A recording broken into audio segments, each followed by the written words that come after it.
hope and one of my dreams for Thrive, that as the people of Thrive Church, that we would be people that loved folks well, regardless of background or regardless of issue, struggle. That we would love people well. We wouldn't categorize people, but we would see individuals, people who bear the image of God, regardless of even how life may have marred that and choices may have marred that, but we would see people and love them well. I was thinking of that. A couple months ago, I had an opportunity. I spent a week sitting and listening to these various presentations. And remember, I thought as I was going into this, I was sitting down there and kind of getting the layout of the week ahead of me, and I thought, there is not enough energy drinks and gummy bears in the gas station down the road to keep me awake through this. But as the week went on, it was fantastic.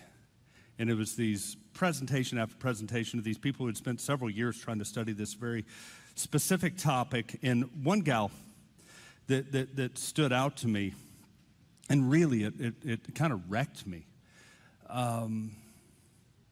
She was from southern India, down around Chennai, way down south. And in their particular denomination, if a pastor dies, typically the church, he would have raised his son would then pastor in that particular church. If he didn't have a son, they would replace him. But the oddest thing happened there, the wife of the first pastor would necessarily step aside to allow for new leadership to come in. And these women were treated like pariah. They were expected to leave, which if they'd become a Christian means they no longer have families that they came from. And now they no longer have a source of income. And now they no longer have a church home. And so they're basically destitute. And as I'm listening, I felt my blood pressure probably go up about 50 points. And I grieved. And as I was listening to this, and I thought, I cannot imagine, someone treating my wife this way. I cannot imagine that this is God honoring in any way whatsoever. And I was thankful that this guy was working on this project to present to her denomination to say, there needs to be holistic care here, right? The ministry that they're doing needs to continue. They're valuable people. And I remember just thinking, surely my God cares for them. Surely the situations of life haven't removed them from his love and care. And that becomes increasingly important today as we step into Ruth chapter 2. We're going to see the way that God provides and the way that he cares. If you have a Bible, I hope you do, would you open it to Ruth chapter 2? Remember, this is during the period of Judges. So the book of Judges, while we're not there, this happens during that time frame. The theologians call it the dark time of the Judges. That real sad epitaph there at the end. In this time, there was no king in the land, and everyone did what was right in his own eyes. In other words, there was really no law. There was no right or wrong. Folks just did kind of what they want. And in that time, there was a man named Elimelech. Now remember, in Ruth, names are super important. Elimelech means my God is king, and he lived in Bethlehem, the house of bread. Well, as we get through about the first 3 verses of 1, we realize the king is dead and gone, and there's no bread left in the house. It's a famine. So this family is left. The son's married off, and then all 3 men in the story had died, and we end chapter 1 with Naomi, the gal that left. She was married to Elimelech, and her daughter-in-law, Ruth. They've returned to Bethlehem. That's scene one. If we look at this book in kind of 4 scenes, that's scene one. Now we're going to step into scene 2. And remember, when you read a book like Ruth, it's not like reading a lot of the New Testament where you read, just a portion here and you go, oh yeah, Jesus said this. Paul said, do this, don't do this. It doesn't work like that. This is a narrative. So we're really not going to understand what all of this is about till the end. That's why I say give it 4 weeks. Give it 4 weeks and this story will make a lot of sense. But in chapter 2, we have the 4 primary characters now are in place here for our story. Naomi, the mom who left, and now life has been hard. She is bitter and grieving, and I'm going to say she doesn't have a lot of faith. She just doesn't. I think that plays out through the text. Then we have Ruth, her daughter-in-law, Ruth, it'll say the Moabitess. And you almost can see the folks who read this, they almost hiss when you say Moabite because they're from that side. Anybody got that side of their family? Yeah, that's them. But Ruth is scrappy, and we're going to see that play out. And then we're going to be introduced to a man by the name of Boaz. The interesting thing about Boaz is one of the very few people in the Bible that there is never a negative word mentioned about him. Never one. Not even a hint of a negative. You'll see he becomes kind of a picture of Christ. Says he has noble character. Is the phrase we're going to see on there. And that's a real rare term. When we say noble character, it's played out in a couple of different ways. It has a military application, someone who had distinguished themselves among the other soldiers in battle, someone who stands out. And it also has another use where it's someone who has both wealth and integrity. And the reality is all of that, because they don't tell us what about him that is, but we kind of get the picture that he may be all of that. I kind of lean that way on this. So we have Naomi, Ruth, and Boaz, but the fourth character that is clearly in the text is Yahweh God. He's the one who is sort of behind the scenes working all things together. Even when you don't see it, he's clearly there. And the author, we don't know who wrote Ruth. We have no idea. Tradition says it was Jeremiah. I don't think that the math works out there for him to be able to do this. So we really don't know. But whoever it was, he or she wants us to, the way the wording happens, to pick up that God is at work all through this. So here we have Naomi, who's walked out on her faith. She and her husband have left the promised land, and things went from bad to worse. And as she sees it, God has attacked her by taking away her husband and sons. And then there's Boaz. He didn't leave when things got hard. And we see that he's done very, very well. And Ruth and her Moabite daughter-in-law are going to learn that when our faith is weak, God's commitment is strong. When our perspective is cloudy, God's steps are sure and fixed. And strangely enough, that God uses those he blesses to bless those who don't even necessarily return that blessing to him. He works in the strangest of ways. So let's get into the text. Ruth chapter 2. Verse 1. Now Naomi had a relative on her husband's side. He was a prominent man of noble character from Elimelech's family. His name was Boaz. Ruth, the Moabitess, asked Naomi, "Will you let me go into the fields and gather fallen grain behind someone with whom I find favor?" Naomi answered, "Go ahead, my daughter."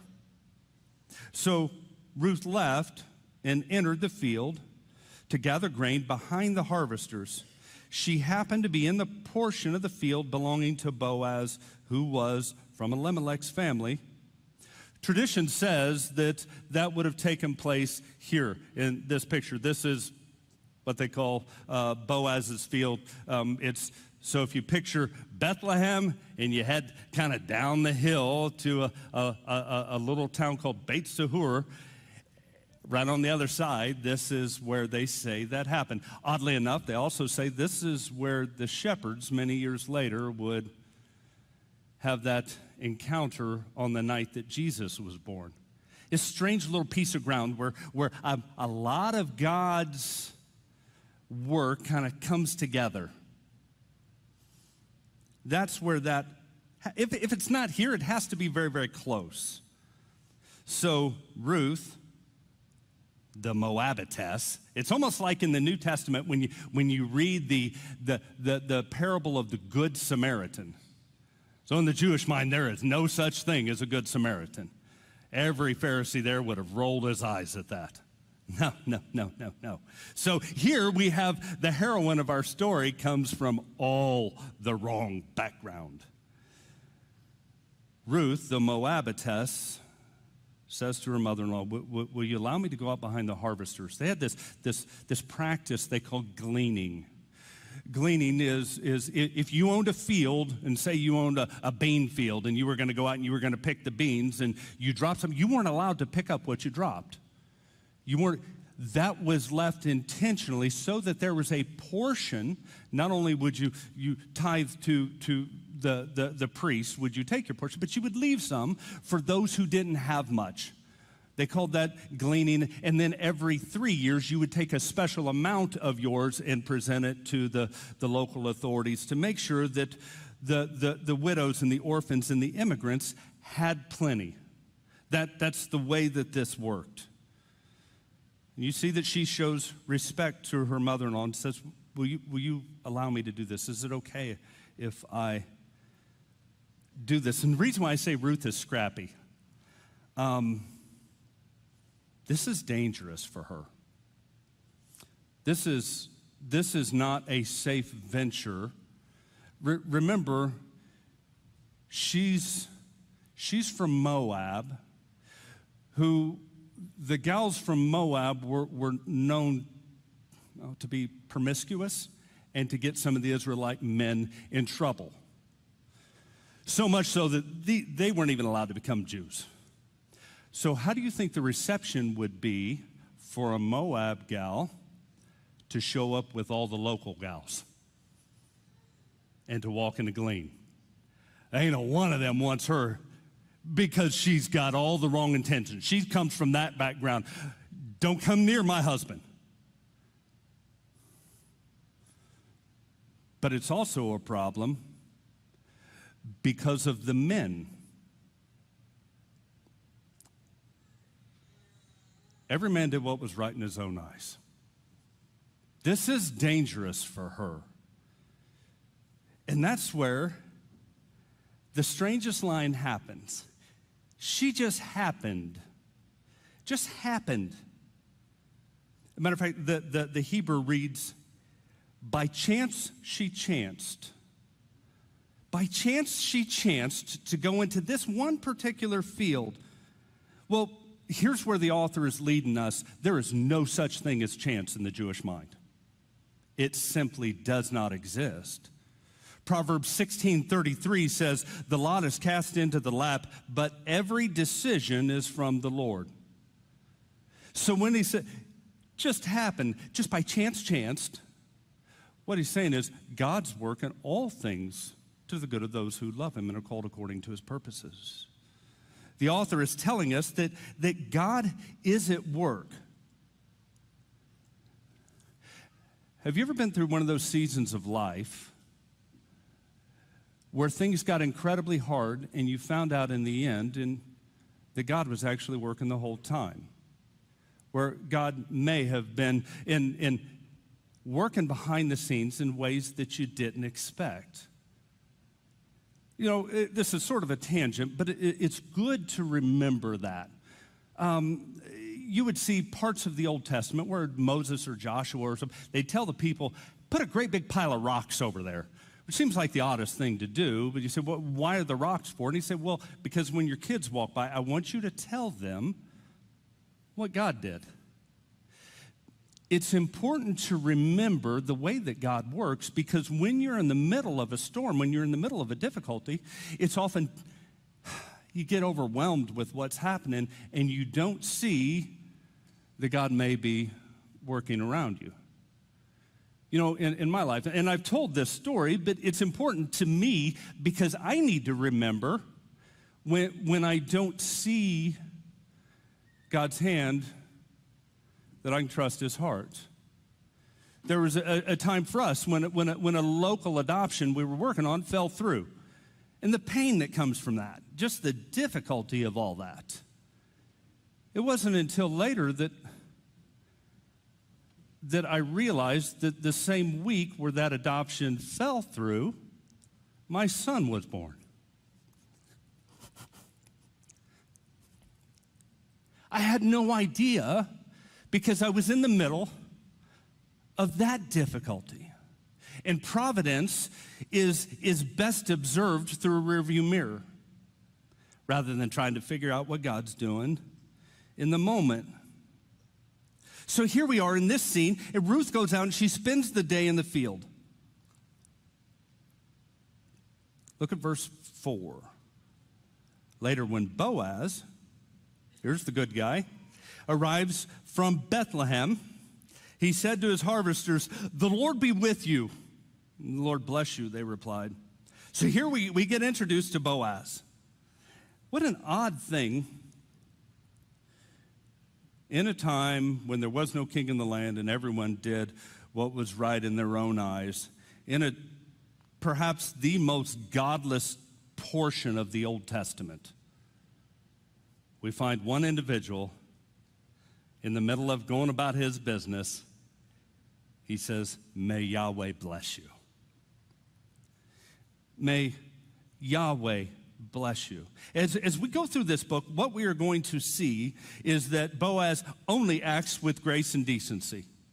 He's a guy that loves God.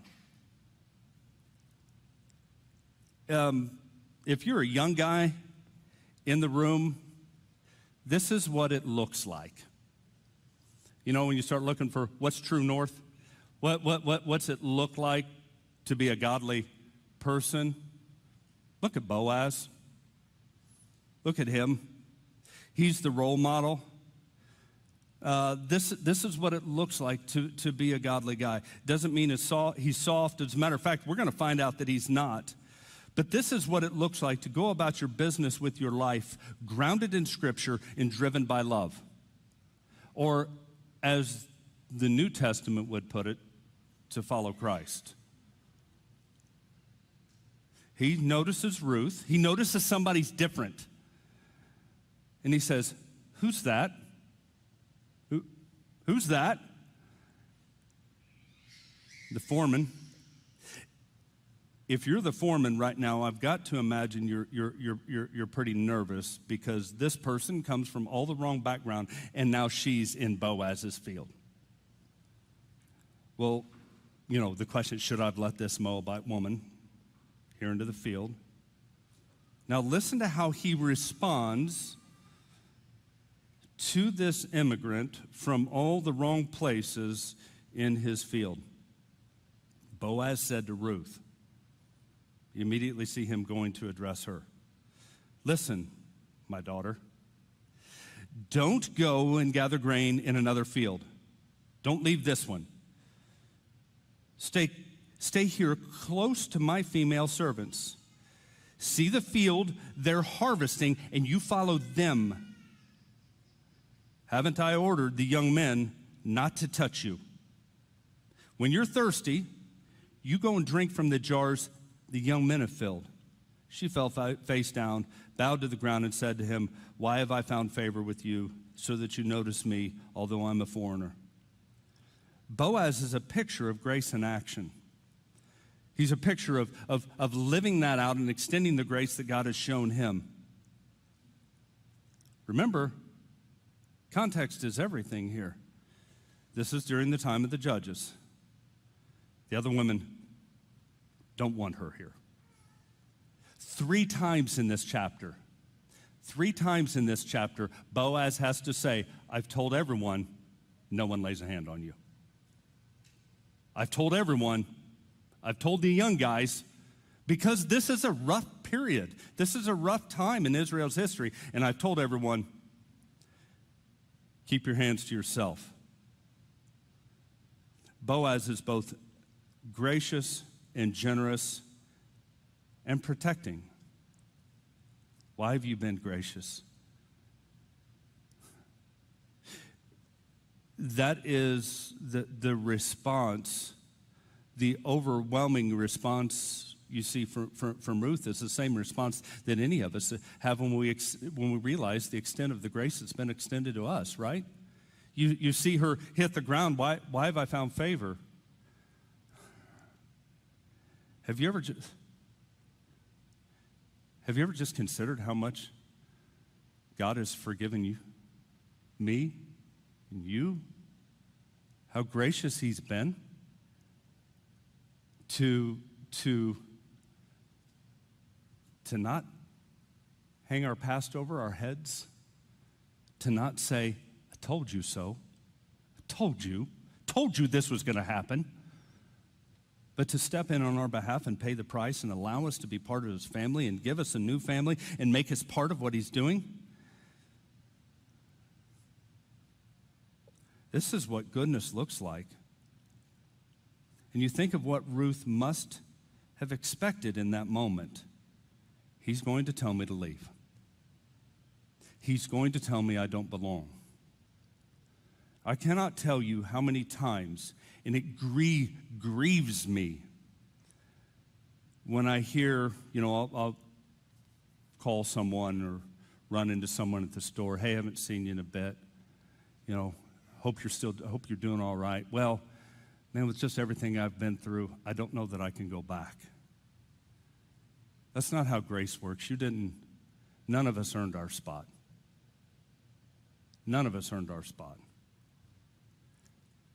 And this book is filled with a time of racism and sexism and abuse. But Boaz gives us a picture of how God's grace is better.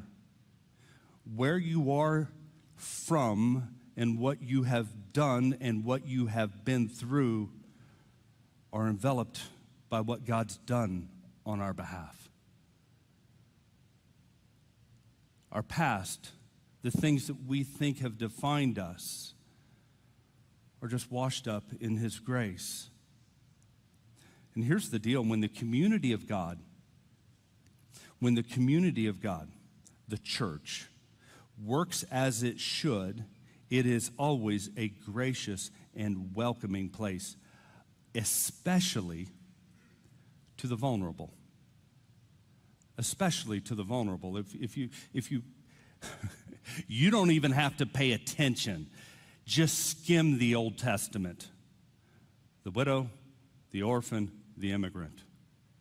The widow, the orphan, the immigrant. Over and over and over. Those who are vulnerable, God's grace extends. And He says, take care, provide. Make sure you don't even pick up all of the stuff that's in your field so that they have food. Make sure that you provide. And when you think about, I'm going to keep pushing on this. When you think about Ruth's perspective for a minute, she comes from Moab. So the prominent deity in Moab was a demon named Chemosh. Sacrifice of the most heinous kind was required just to try to appease him. The things that happened around him, I said this last week, are just not fit for polite conversation. But Yahweh is different. Yahweh is different. So her experience growing up would have been this God is angry and I have to try to keep him happy at any cost. And now as she encounters Yahweh, it's stay close. You'll stay safe. I've got you. Do you see how very different our God is? How very unique our God is? The world responds to the vulnerable one way, but the people of God respond differently because our God is different. Look at verse 15. When she got up to gather grain, Boaz ordered his young men, let her even gather grain among the bundles. Don't humiliate her. So they would, some of the older folks, remember we used to sing this? It was an awful song called Bringing in the Sheaves. So that you would put it, I'm sorry I said it was awful, but it was awful. You would gather this stuff up and you'd tie it in bundles and set them aside. It was before they had hay balers. Those were called sheaves. And what he's saying is, you let her pick right from there. Don't make her pick the stuff up off the ground. You let her gather from among the bundles. Don't humiliate her. Pull out some stalks from the bundles for her and leave them there for her to gather. Don't you rebuke her. So Ruth gathered grain in the field until the evening. She beat out what she gathered, and it was about 26 quarts of barley. She picked up the grain and went into town where her mother-in-law saw what she gleaned, and she brought out what she had left over from her meal and gave it to her. Boaz goes further than allowing her to work. He has the young men that already belong to him go ahead and do some of the work for her. Isn't that the way that God works? His generosity is breathtaking. Okay, I had to do the conversion chart because I have no idea what a quart is, but it's 6.5 gallons. That's a ton, not literally, but it's a bunch. It's enough to provide for them, not only for there, but going forward. It's like in the New Testament when Jesus looks at the disciples and he says, what are these folks going to eat? Oh, well, ain't enough money. No. You feed them. And when they got done feeding the about 15,000 that are there's buckets left over. This is just an Old Testament picture of that. And I think of Naomi. Hurt, grieving, bitter. She had to be stunned.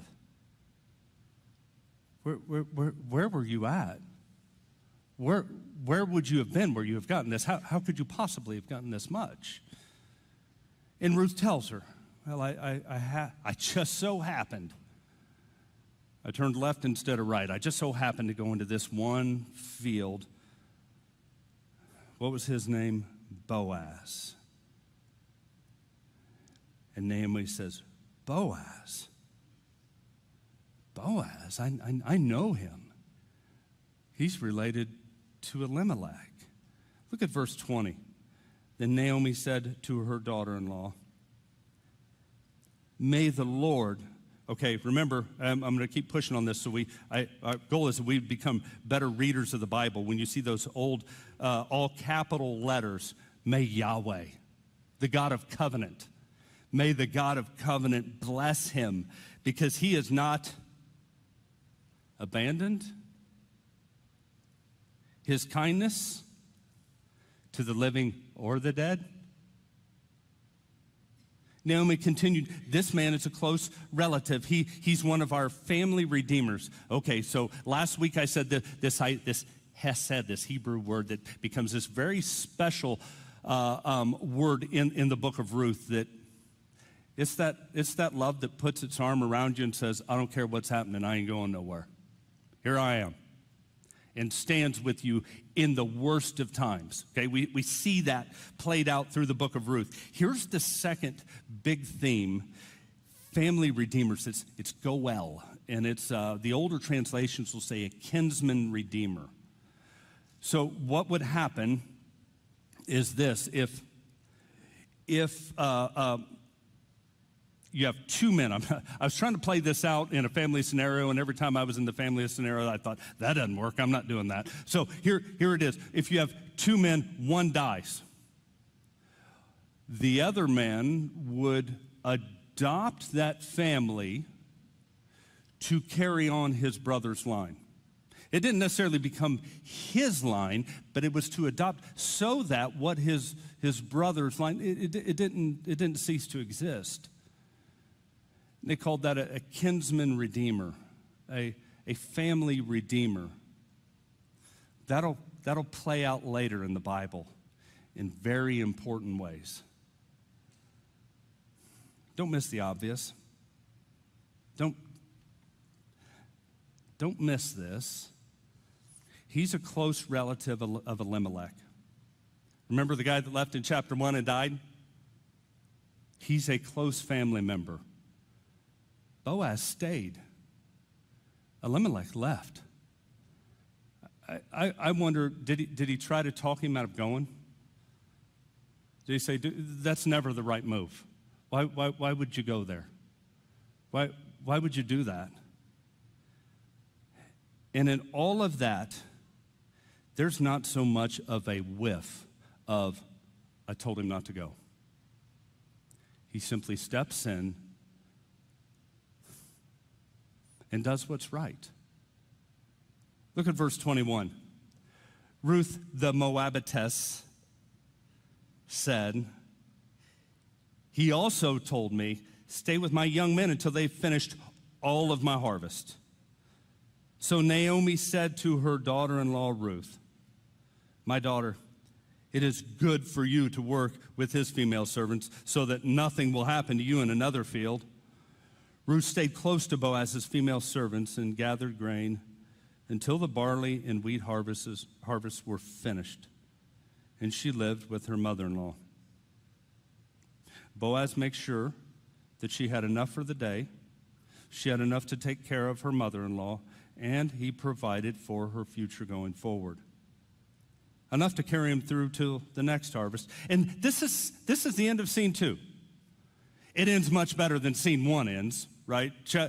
One ends with bitter Naomi just coming back, and scene 2 ends with somehow God's been at work even when we didn't see him at work.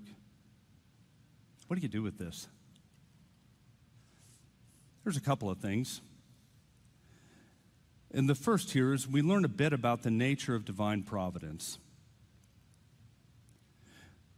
Chance and divine.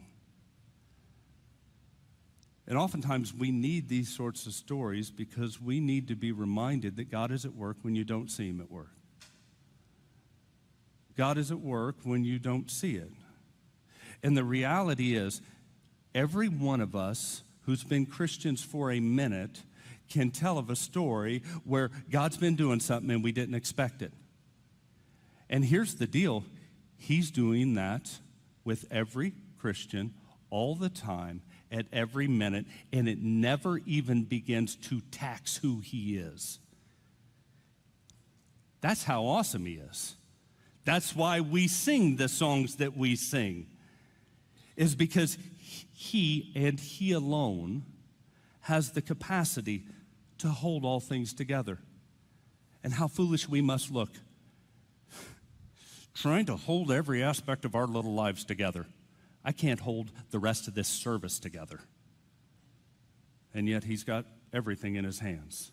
And he's good over and over and over. But we read those because you and I, because we get calloused, because our vision is tainted by our own sin, we need to be careful to look for the hand of God, to look for those evidences of grace. Where's he moving? What's he doing? And the reality is, he may be bringing people into our lives at every moment where he's expecting you and I to respond like Boaz does. Ruth has no idea that she's in a greater story of grace, right? But neither does Boaz. but this is what it looks like to follow God. So this is what he does.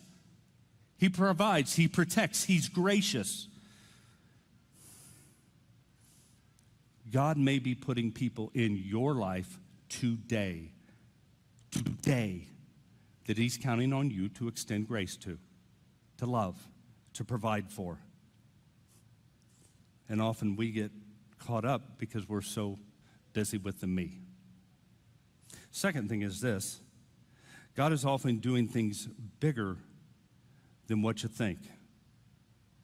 So we'll get to this in week 4, but right now all we see is this guy providing for Ruth and Naomi. What we have no idea of yet is that this is a part of a bigger story that they will never in their lives even understand. It's not till heaven that they say, oh my, right? It's not till heaven that they're even, because the end of their story doesn't even come into fruition for another 1,000 years. And yet, Ruth is one of the very few people, very few women mentioned in the genealogy of Jesus. How you and I live today, how you and I live in the middle of the messes matters. The way that we go about life matters. Third and final is this: the community of God is always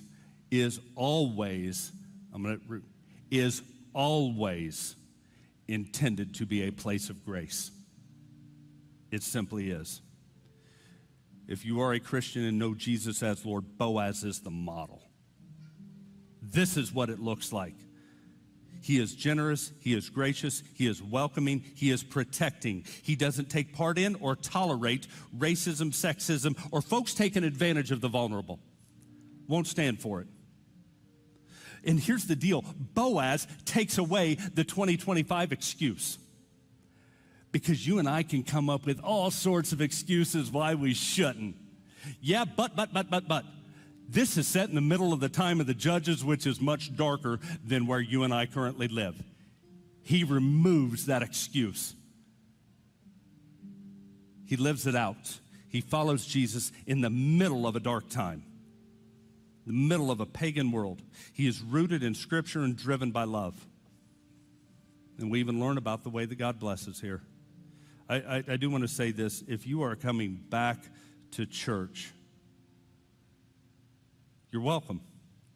You're welcomed here. Welcomed here. Regardless of where you've been or what you've done, you are welcomed here.